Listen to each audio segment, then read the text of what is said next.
নমস্কাৰ সকলোকে স্বাগতম জনালো ক্লাস 10 আৰু ক্লাস 12 ৰ যেহেতু এক্সামটো এটা অনিশ্চিত ভৱিষ্যতত গুছি গৈছে গতিকে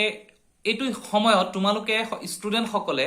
কেনেকৈ নিজৰ মনটোক এটা স্থিৰ কৰি ৰাখিব পাৰিবা আৰু কেনেকৈ তোমালোকৰ মানসিকভাৱে তোমালোক হতাশ নোহোৱা আৰু কেনেকৈ এই পৰিস্থিতিৰ লগত নিজকে খাপ খুৱাই ওভাৰকাম কৰি এটা ষ্টেজত মেন্টালি ষ্ট্ৰং হ'ব পাৰা সেই বিষয়ে আজি আমি কিছুমান কথা ডিসকাস কৰিম So, mainly video khini class 10 or student karone disu ji hokal student ebar SSLC exam dibo lagisil ba jitu exam tumar dur bhobisote hoyto government e patibo pare na patibo pare hetu government decision so eta moi kotha khini etu karone koisu je soa tumalukor etu stage ot class 10 or etu stage ot tumaluke আজি 1.5 বছৰে পঢ়াশুনা কৰাৰ পিছত so যেহেতু এক্সামটো হোৱা নাই গতিকে তোমালোক মানসিকভাৱে ভাগি পৰাটো স্বাভাৱিক যে যেটো সিচুৱেচন হৈছে এটো তোমালোকৰ মনৰ মাজত এটা স্বাভাৱিক পৰিস্থিতি কাৰণ তোমালোকে অলৰেডি 1.5 বছৰ মান পঢ়াশুনা কৰি আছা গতিকে তোমালোকে এটা উৎসাহ আছিল মনত সেই উৎসাহটো লাহে লাহে নাইকিয়া হৈ গৈছে বহুত ক্ষেত্ৰত আৰু তোমালোকে ভাবিছিলা যে আজি ইমান দিনে পঢ়াশুনা কৰি এটা ভাল ৰিজাল্ট কৰিম ভাল ৰিজাল্ট কৰিলে ইন ফিউচাৰ আমি আৰু পঢ়াশুনাত আগুৱাই যাম সো তোমালোকৰ মনত এনেকুৱা কিছুমান ভাব আহিছে যে আমাৰ এটা লাইফটো কি হ'ব আমাৰ চৰকাৰে এটা ডিসিশন দিয়া নাই গতিকে এই যিখিনি পৰিস্থিতি আহিছে এই পৰিস্থিতিখিনি যদি তোমালোকে নিজে ভাগি পৰা তেতিয়া তোমালোকৰ নিজৰ ভুল হ'ব এটা বস্তু সদায় মনত ৰাখিবা মানুহৰ জীৱনত যিখিনি তোমাৰ বেয়া পৰিস্থিতি আহে সেই বেয়া পৰিস্থিতিখিনিৰ লগত তুমি যুঁজ দি সেই বেয়া পৰিস্থিতিখিনিৰ লগত তুমি থাকি সেইখিনিক পৰাজয় কৰি আগবাঢ়ি যাব পৰাটোই হৈছে মানুহৰ প্ৰথম কাম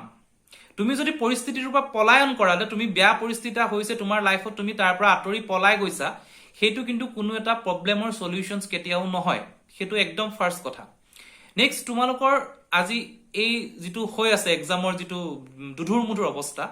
সো তাত তোমালোকৰ কিছুমান পজিটিভ পইণ্টও আছে কাৰণ যেতিয়া তুমি মানুহৰ লাইফত কিছুমান বস্তু বেয়া হয় বা কিছুমান বস্তু ভুল হয় তেতিয়া মানুহে সদায় সেই ভুলটোৰ এটা পজিটিভ পাৰ্ট চাব লাগে আৰু তুমি যদি পজিটিভ পাৰ্টটো বিচাৰিব পাৰা তেতিয়া তোমাৰ সেই বেয়া পৰিবেশটো তুমি হিমান বেয়া অনুভৱ নহব যিমান তুমি তাৰ পজিটিভ পাৰ্টটো নাচালে তুমি অনুভৱ কৰিবা সো পজিটিভ পাৰ্টৰ বিষয়ে মই আগতেও বহুত কেটা ভিডিওত কৈছো মই প্ৰথম এটা পজিটিভ পাৰ্ট তোমালোকক কৈছো যদি তোমাল এজ এ ক্লাস 10 ষ্টুডেন্ট এইটো সময়ত তোমালোকৰ মনত হতাশাত ভুগিছা মনত ডিপ্ৰেছন আহিছে আৰু দুধুৰ মুধুৰ অৱস্থাত পৰিছা এইটো তোমালোকৰ কাৰণে বহুত কৈছো পজিটিভ পইণ্ট প্ৰথম কথা হৈছে তোমালোকে আজি ইমান দিনে নিজক যথেষ্ট অধ্যয়ন কৰিছিলা নিতা পৰীক্ষাৰ কাৰণে প্ৰিপেয়াৰ কৰিছিলা হেতু কাৰণে আজি তোমালোকৰ হতাশা হৈছে যদি তোমালোকে এক বছৰ আজি এটা বছৰে যদি পঢ়াশুনা নকৰিলা হেতিন বা পৰীক্ষাটোৰ কাৰণে যদি কোনো প্ৰিপাৰেচন নকৰিলা হেতিন তোমাৰ মনত এতিয়া হতাশাটো কেতিয়াও নাহিল হেতেন হয়তো কিছুমান এনেকুৱা ষ্টুডেন্টও থাকিব পাৰে যাৰ মনত কোনো এটা চিন্তা নাই যে এক্সাম হলো হ'ব এক্সাম নহনো নাই গতিকে তোমালোক সেই ক্যাটেগৰী ষ্টুডেন্ট বৰ্তমান নহয় তোমালোক মানসিকভাৱে ভাগি পৰিছা এটো কাৰণে কাৰণ তোমালোকে নিজক এটা প্ৰিপেয়াৰ কৰিছিলা যিকোনো এটা পৰিস্থিতিৰ কাৰণে যিকোনো এখন যুদ্ধৰ কাৰণে তোমালোকে প্ৰিপেয়াৰ কৰিছিলা কিন্তু সেই যেটো সিচুৱেচন হ'ব লাগিছিল তোমালোকৰ লাইফত এটো এতিয়ালৈকে হোৱা নাই হেতু কাৰণে মানসিকভাৱে তোমালোক ভাগি পৰিছা হেতু একদম স্বাভাৱিক কথা দুই নম্বৰ কথা এইটো এজত যদি তোমালোকে মনত কিছুমান চিন্তা ভাৱনা আহিব পাৰিছে ভাল বেয়াৰ তোমালোকে বিচাৰ কৰিব পাৰিছা সো হেতু তোমালোকৰ মেন্টালি তোমাৰ যেটো গ্ৰোথ হ'ব লাগে as a class 10 student mentally যেটো তোমালোকৰ মেচিউৰড বুলি কয় যে ক্লাস 10 ৰ যেটো মেচিউৰিটি হেতু তোমালোকৰ মাজত আহিছে গতিকে হেতু এটা পজিটিভ পইণ্ট হেতু কেতিয়াও তোমালোকে নেভাবিবা যে মই হতাশ হৈছো বুলিয়ে যে মই মোৰ ভুল হৈ গৈছে কিবা এটা বা আমাৰ কি হ'ব লাইফত হেতু নহয় কাৰণ আৰু চোৱা তুমি ভৱিষ্যতৰ কথা চিন্তা কৰিছা কাৰণে হতাশ হৈছা আজি যদি তোমাৰ কাৰণে যদি ক্লাস 10 টো ইম্পৰ্টেন্ট নহল হেতিন তুমি যদি ভাবিলা হেতিন যে মই যি হ'ব মই পঢ়ি আছো আৰু ভাল হলো বেয়া হলো মোৰ কোনো মানে ফিউচাৰৰ কোনো কথা নাই তেতিয়াহলে তুমি অবভিয়াসলি চিন্তা নকৰিলা হেতিন আৰু তেতিয়ালে তোমাৰ মনত হতাশা কেতিয়াও নাহিল হেতেন সো এটো একদম প্ৰথম কথা এটো কথা তোমালোকে নিজক নিজে জুখি চাবা নিজক নিজে মনটোত ভাবি চাবা যে হয় মোৰ মাজত এই মেচিউৰিটিখিনি আহিছে মই বুজি পাইছো যে এটা মানে বেয়া পৰিস্থিতি হোৱাৰ কাৰণে মনটো ভাগি পৰিছে তোমালোকে 2020-21 ত এটা এটো জেনাৰেচনৰ মাজত এছএছএলসি দিবলৈ লৈছিলা যদি এই সিচুৱেচনটো আজি নহয় যদি ঠিক 10 বছৰ আগত হল হয় আৰু তোমালোক যদি 10 বছৰ বা 15 বছৰ আগৰ এজন ক্যান্ডিডেট খলা হয় তেতিয়াহলে তোমালোকে পঢ়িলা কেনেকৈ হয় হেতু ডাঙৰ কথা আজি তোমালোকৰ হাতত এটা ইনফৰমেশন টেকনলজি এটা যুগ হয় হেতু যুগত তুমি মোবাইলতে সকলো অলমোস্ট সকলো বুলি মানে ক'ব পাৰি মই সকলো বুলি নকওঁ মোবাইলৰ এডুকেশনটো সকলো এডুকেশন কেতিয়াও নহয় কিন্তু অলমোস্ট তোমালোকে যিখিনি পাব লাগে তোমাৰ এডুকেশ্যনৰ ক্ষেত্ৰত তোমালোকে সেইখিনি পাইছা সেইটো ভাবিবা কম্পেয়াৰ কৰিবা সদায় যে আমাৰ যদি আজি এইটো হৈছে যদি আমি 10 বছৰ আগত মেট্ৰিক দিলো হয় যদি এইটো সিচুৱেশ্যন হলে তোমালোকে কেনেকৈ পঢ়িলাহেঁতেন তেতিয়াতো তোমালোকৰ পঢ়া শুনাটো মাত্ৰ পাঠ্যপুথিৰ কিতাপৰ মাজত আবদ্ধ থাকিলেহেঁতেন কোনো এজন শিক্ষকে তোমালোকক তেতিয়া অনলাইনত পঢ়াব নোৱাৰিলেহেঁতেন আৰু তেতিয়া তোমালোকৰ যিটো এইটোৱে যে তোমালোকে যিটো এডুকেশ্যন পাব লাগে সেইটো এডুকেশ্যনৰ পৰা তোমালোকে বঞ্চিত হলাহেঁতেন গতিকে যিহেতু তোমালোকে এতিয়া 100% নহলেও 80 to 90% এডুকেশ্যন তুমি থ্ৰু অনলাইন মোড পাই আছা সো সেই কাৰণে নিজকে ভাবিবা যে আমি এইটো ক্ষেত্ৰত নেক্সট মই এটা কথা কওঁ যেতিয়া তোমালোকে আজি লাষ্ট 1.5 year বুলি মই কৈছো থ্ৰু অনলাইন মোড সোশ্যাল মিডিয়াৰ জৰিয়তে হোৱাটছআপ হওক ফেচবুক হওক ইউটিউব হওক বা বেলেগ বেলেগ বিভিন্ন মাধ্যম আছে তো তাৰ জৰিয়তে তোমালোকে পঢ়ি আছা পঢ়ি থকাৰ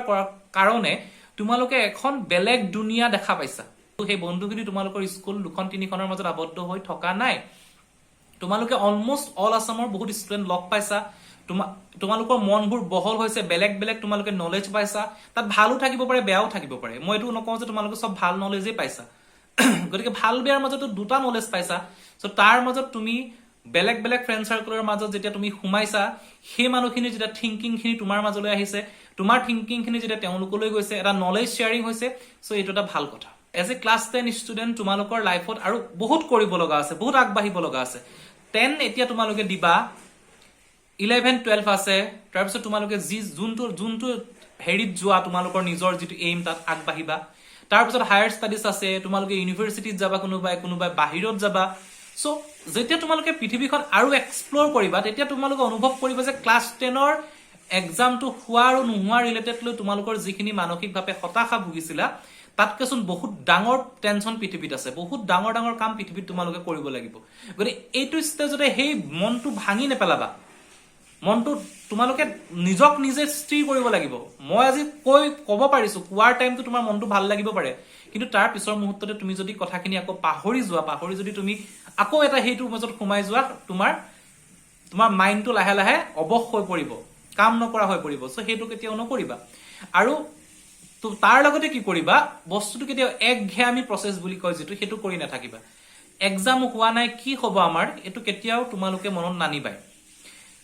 সৰকাৰে ডিসিশনটো যেটো লম বুলি কৈছে গতিকে ডিসিশন এটা লব আৰু তোমালোকে আগবাঢ়ি যাব পাৰিবা তোমালোকৰ ফিউচাৰত আৰু বহুত কৰিব লগা আছে সো পৰিস্থিতিৰ পৰা কেতিয়াও পলায়ন নকৰিবা আজি তোমাৰ গা বেয়া হৈছে সাপোজ মই এটা এক্সাম্পল দিছো কিবা এটা কাৰণ যদি তোমাৰ গা বেয়া হয় তেতিয়া তুমি কি কৰিবা তুমি মেডিসিন লৈ প্লান নিজক সুস্থ কৰিবা আৰু সেই গা বেয়াটোৰ লগত যুদ্ধ কৰি তুমি আগবাঢ়ি যাবা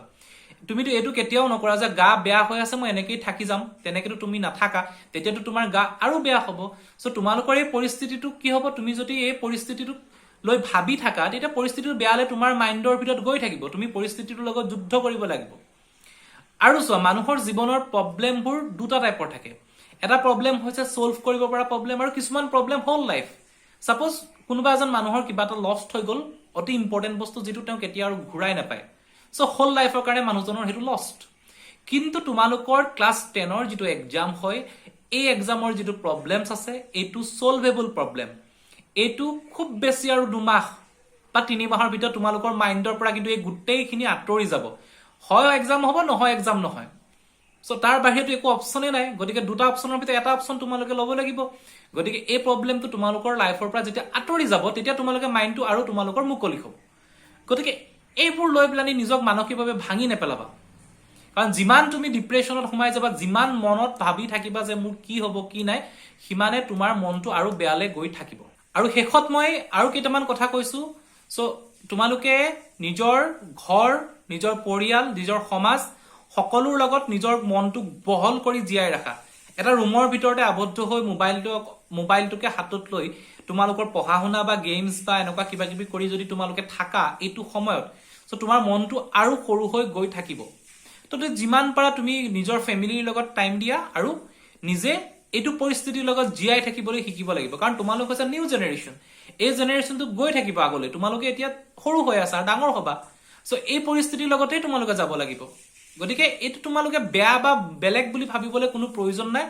নিজক জাস্ট আগবঢ়াই নিয়া এটো পৰিস্থিতিত আৰু